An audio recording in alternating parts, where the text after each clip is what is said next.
introduce to you the President of the United States. Thank you.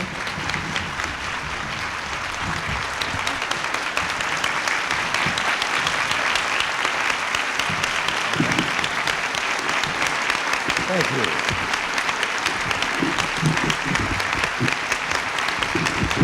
Thank you very much.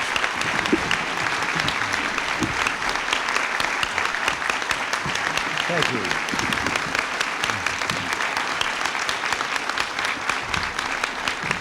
Thank you. Good afternoon, and thank you for that warm reception. I'm delighted to be back in the Big Apple, and I've been eager to get to one of these conferences for women in business ever since the Small Business Administration's Office of Women's Business Ownership under Carolyn Gray started co-sponsoring them.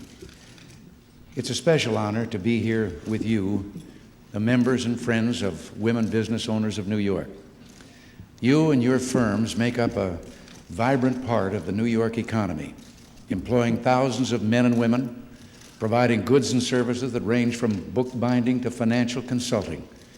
Each of you knows from personal experience that American women have the vision, the talent, and the determination to make great contributions to our nation's economy.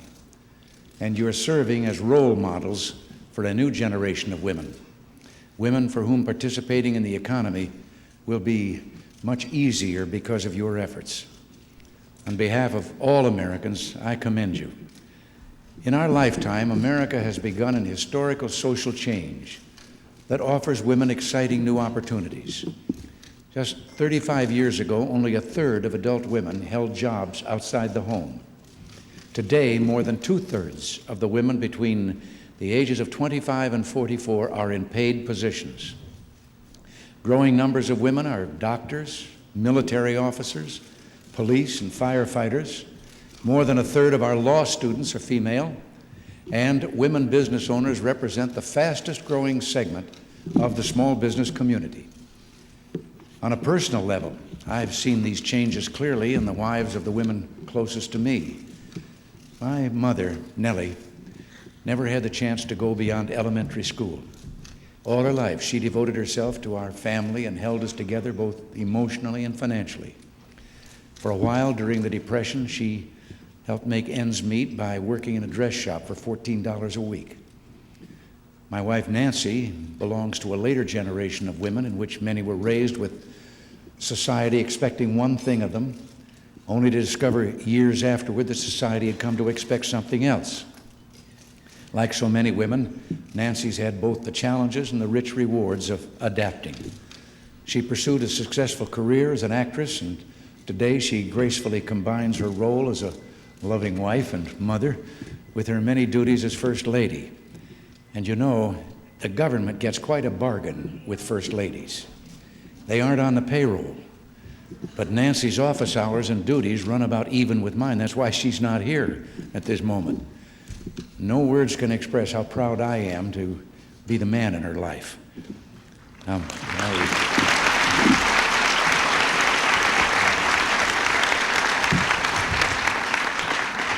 my daughters, Patty and Maureen, belong to a new generation. And Maureen, as you've heard, has worked in radio and television, promoted overseas trade, run for political office, and today she's giving her advice to her dad on something she understands very well, how to communicate to women what the administration is working to accomplish. My younger daughter, Patty, seeks a career in the entertainment world. When certain people, for political reasons, claim that I don't understand the modern woman, I'm tempted to say, then how come I have two very independent daughters?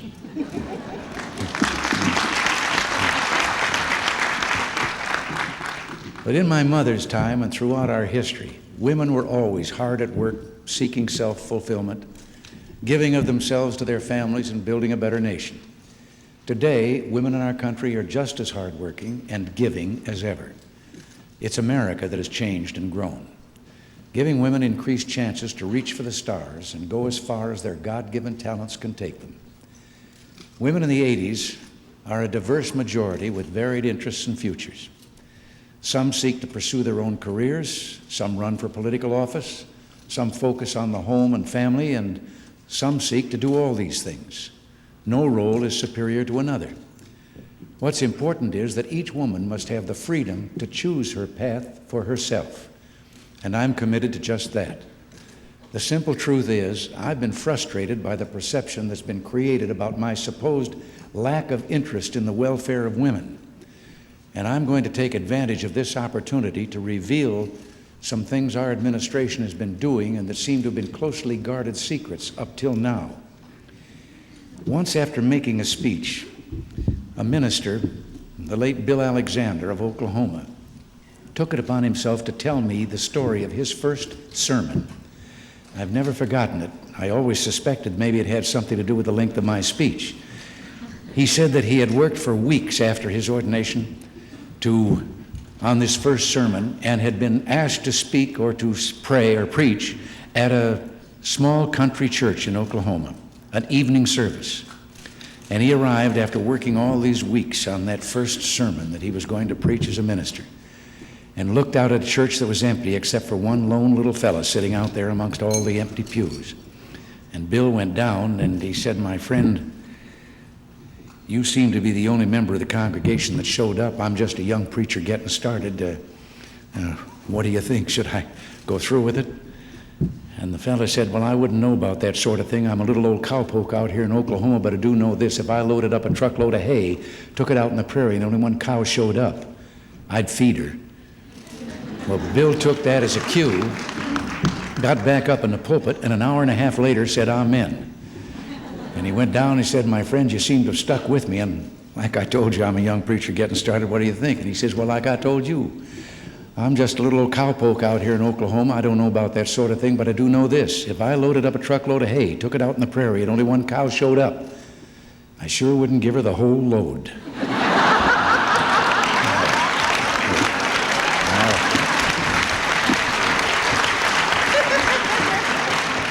Now, I'm not going to miss an opportunity like this, and I'm going to take a certain advantage of the situation.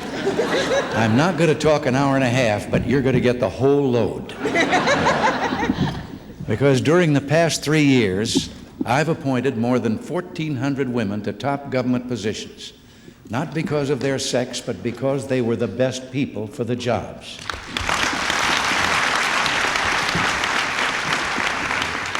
Now, among many other firsts, our administration has Susan Meredith Phillips, the first woman head of the Commodity Futures Trading Commission; Elizabeth Jones, the first woman chief engraver of the United States Mint; and Janet McCoy, the first woman high commissioner of the U.S. Trust Territories.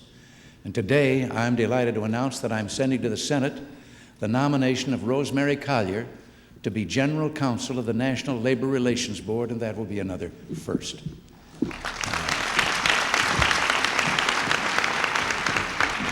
For the first time in history, our nation has 3 women in the cabinet. Margaret Heckler, who is Secretary of Health and Human Services, is in charge of the 3rd largest budget in the world. Elizabeth Dole, who is Secretary of Transportation, oversees matters ranging from expendable rocket launches to revisions of our maritime laws. And Jean Kirkpatrick, who is Ambassador to the United Nations, plays a crucial role. She does play a crucial role in our country's foreign policy. I must tell you, shortly after she had arrived there, she informed some of her colleagues from other countries that there was going to be a change. And one of them jokingly said, "Well, you mean you're not going to stand for being kicked around?" She said, "No, we're just going to take off the kick me sign." Well, one of my proudest days in office came when I appointed Sandra Day O'Connor to be the first woman in history on the United States Supreme Court. To aid women in business, our administration has put together the 3-point national initiative program to assist women business owners. The first of the 3 components is the Advisory Committee on Women's Business Ownership. Now, this committee is made up of 12 women and 3 men, all very successful in the business and professional world. I had lunch with the committee last week, and they told me about the hearings they're holding to learn about the problems that women business owners encounter. And if you have any suggestions for the committee, please write to me at the White House, and I'll pass your letters on to them. The second part of our initiative for women business owners is the Interagency Committee on Women's Business Enterprise. This committee is composed of high-level federal officials representing the various departments and agencies of the federal government. I've charged that committee with making certain that in dealing with women-owned businesses, the federal government sets an example for private enterprise. A series of conferences like this one is the final part of our initiative for women business owners. In addition to this New York conference, conferences for women in business have been held in places ranging from Somerset, New Jersey to San Francisco, as you've been told, and many more are planned. The conferences are designed to help women acquire management skills and compete more effectively, and they're all co-sponsored by private sector groups to make sure that we get private enterprises in the act. In Atlanta, for example, local private firms responded to the conference enthusiastically.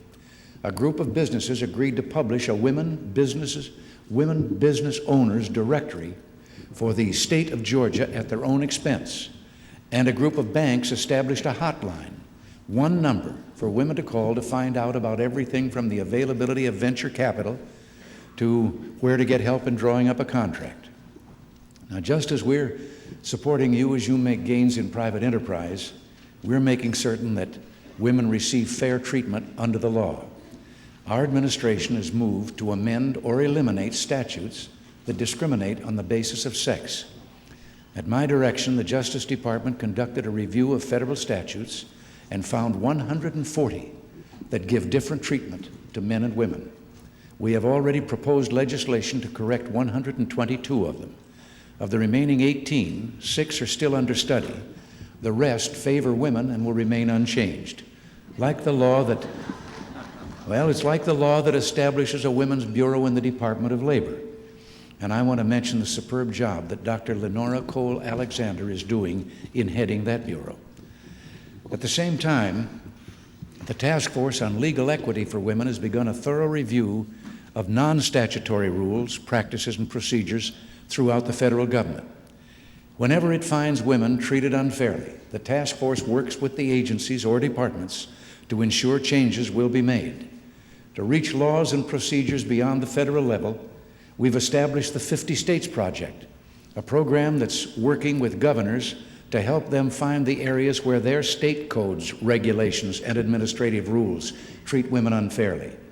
I'm delighted to say that 42 states have already begun reviews of their laws and procedures, and more than half our states are already amending their laws to ensure equal treatment for women. At the same time, the Department of Justice has been hard at work to fight discrimination in individual cases. The department has filed the first 7 suits in its history to enforce the Pregnancy Discrimination Act of 1978, and one of those suits involves the rights of some 9,000 women. Just last year, the Justice Department won a record-breaking $2.75 million discrimination case dealing with the rights of 685 women and blacks. Perhaps most important, the Department of Justice has so far filed more charges or cases charging sex discrimination in employment than did the last administration during a comparable time. Let there be no doubt, this administration considers discrimination based on sex just as great an evil as discrimination based on religion or race, and we will prosecute cases of sex discrimination to the full extent of the law.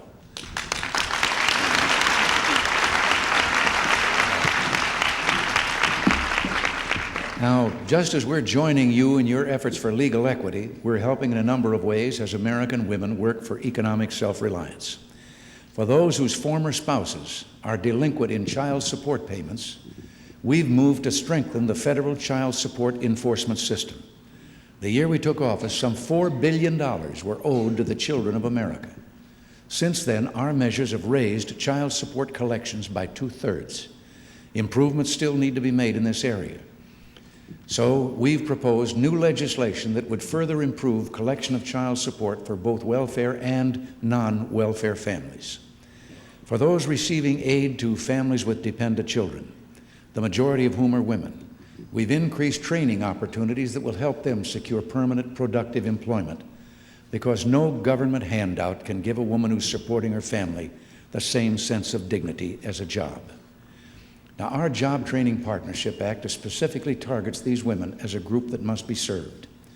For workers in the federal government, I signed into law a bill that extends flexible work hours.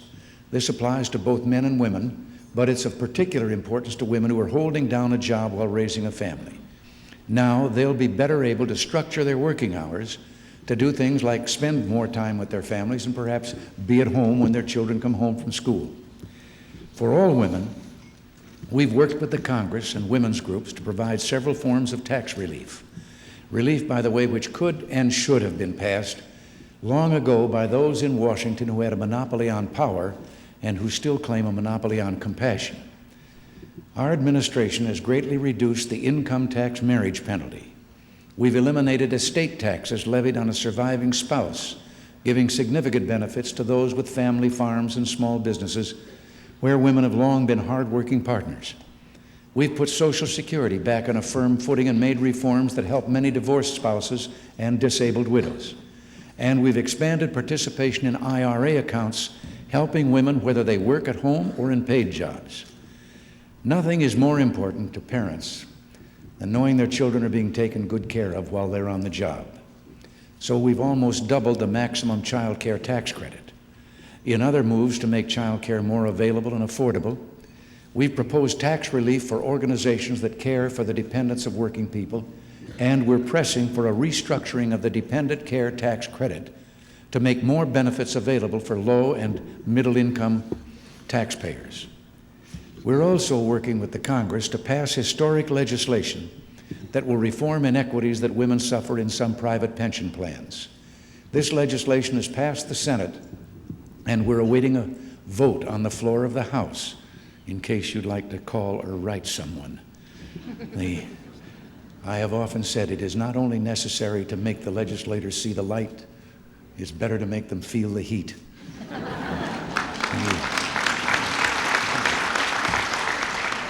The reforms will lower the age at which employees can participate in company pension plans, protect non-working spouses from losing death benefits without their knowledge, coordinate state and federal laws so divorced spouses can collect court-awarded pension benefits more easily, require pension plans to offer survivors' benefits protection to workers after they reach 45, and permit a break in service of up to 5 years without loss of pension credit, a change that would help women take time to start a family but still go back to their careers.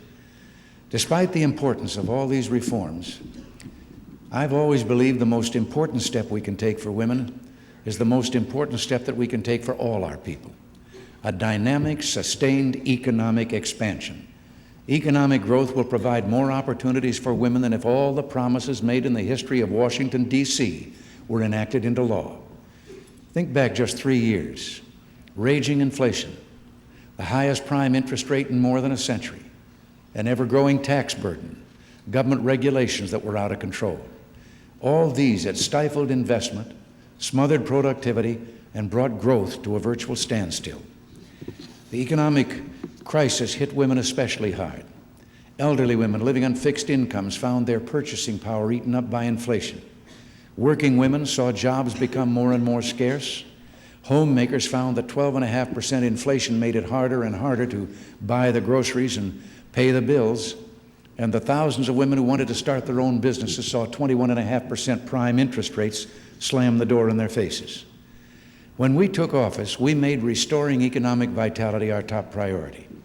We cut the growth of government spending, we pruned needless regulations, we chopped tax rates, and enacted an historic reform called tax indexing. Indexing means the government will never again profit from inflation at your expense. And today, less than 3 years after we set our program in place, we're seeing a surging economic expansion. The prime interest rate has fallen to about half what it was when we took office. Inflation has plummeted some 2/3 to about 4 or 4.5%. Housing starts, factory orders, and retail sales are up. Compared to the last quarter of 1982, net private savings during the same period in 1983 shot up nearly 50% to over $230 billion, providing new funds to fuel innovation and spur growth. In the 15 months since the recovery began, Nearly 5 million Americans have found work, and the overall unemployment rate has fallen to 7.7%, marking the steepest drop in more than 30 years. And just last month, it was announced that during the first quarter of 1984, our gross national product grew at the robust annual rate of more than 7%, proving that expansion is here to stay. Now, just as the economic crisis hit women hard, today's expansion is giving them a powerful lift. The unemployment rate among adult women has dropped from 9.1% to 6.9%. More women have jobs today than ever before in our nation's history. Just as important, the jobs women hold are getting better and better. In 1983, women filled almost 3/4 of all the new jobs in managerial, professional, and technical fields. And the number of women-owned businesses is growing 4 times faster than the number of those owned by men. Entrepreneurs like you, who own their own mostly small businesses, are playing a special part in this expansion. Last year alone, there were almost 600,000 new business incorporations. That's an all-time high in our history, and half again the number of incorporations each year during the early 70s. At the same time, bankruptcies declined some 30% in the second half of 1983 compared with the same period in 1982. And small business income, as measured by proprietorships and partnerships, grew by a remarkable 18%. Perhaps most important, during this expansion, small businesses like the ones that many of you own provided the most new jobs, gave the most employees the freedom to work part-time, and hired the most young people, senior citizens, and women. The American entrepreneur is building a dazzling new future, and she's just getting started.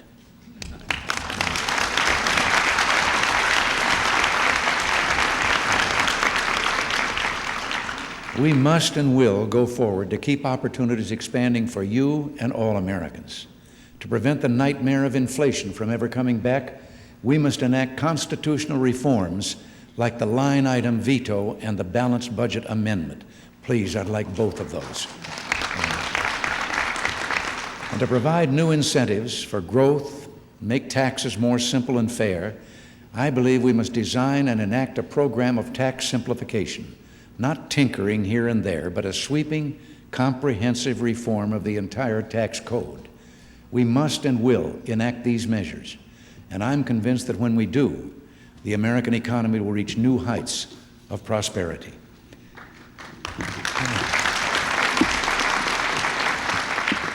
When I look at America, I see our basic industry making striking gains and new industries like robotics and bioengineering gathering strength. I see America leading the world in a technological revolution that's putting men and women into space and adding years to life here on Earth. I see a country of open, self-confident people serving as a force for peace among nations. And I see women who are holding families together, entering the workforce, starting new enterprises, and doing it all with courage and confidence. America is back. And now I know that many of your companies gross millions of dollars a year. But I'd like to share a letter I received that tells about a woman who started a business that's more modest. The letter comes from a person called Betty Lou, and I believe it shows the enterprising spirit of American women. She wrote, "Mr. President, I'm a simple person in that I have simple needs. My husband, a Vietnam veteran of the Marine Corps, is a union steam fitter. When we got married, he was out of work for 2 years, but we learned how to budget around it and still were able to save money. Now that construction work is available in our area, we know we still have to save. We both know that nothing comes from nothing. You make your own fortune, so to speak." To help make ends meet in her family, Betty Lou writes, "With only $530 and a big smile, I began a new venture.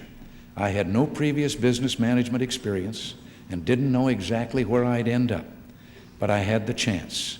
Now, 3 years later, I own and operate my own word processing company. It has grown from that initial $530 to an annual income for 1983 of $41,000. From an older technology machine costing $3,000 to a new system costing $22,000, from one person logging a huge number of hours to 2 full-time employees, each logging over 40 hours a week. We have pride in the work we do and are even more proud of the fact that we're being given the chance to do it. And who knows what goals can be achieved in 1984. She closed, adding that they're a young couple in their early 30s and they've already built a new home for themselves. Well, whether founding their own companies like Betty Lou and so many of you, or holding down any of the millions of jobs our economy provides, or devoting themselves to caring for their loved ones and raising happy, healthy children, or doing all these things, I know that women will play a vital part in leading our nation into the future, and that there will always be American women who are American heroes. Thank you, and God bless you.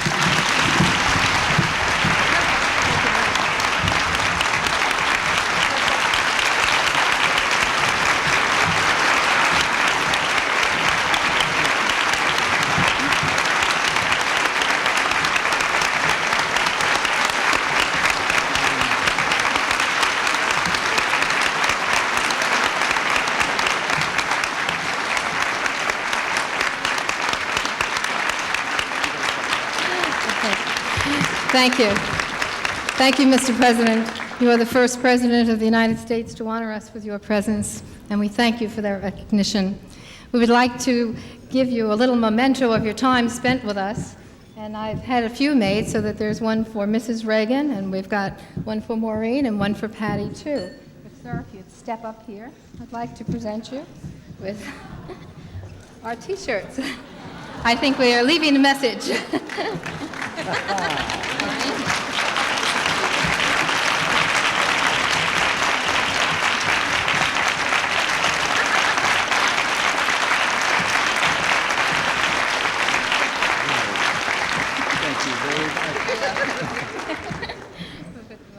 Thank you. All right. Would you please be seated? Thank you.